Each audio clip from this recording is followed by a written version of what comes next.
2 দিন ধৈর্য সহিত চলাফেরা করবেন। জিকির আজগার, নবীর নামে দরুদ, বাবা জানের নামে কাছেদা এগুলি পড়তে থাকবেন। আর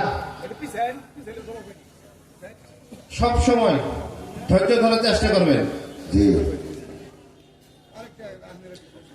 আরেকটা কথা মনে রাখবেন, আমরা এই দরবারে অনেক দূর থেকে এই দরবারে অবস্থান করতেছি।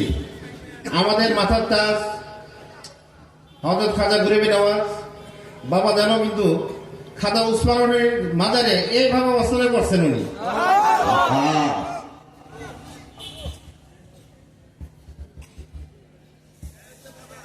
যা কর্ম করবেন ভালো মতো করবেন, যাতে পারে বসেছিলা আমাদের মালিক যাতে সন্তুষ্ট থাকে। আমিন। সবাই ভালো থাকবেন। আসসালামু আলাইকুম।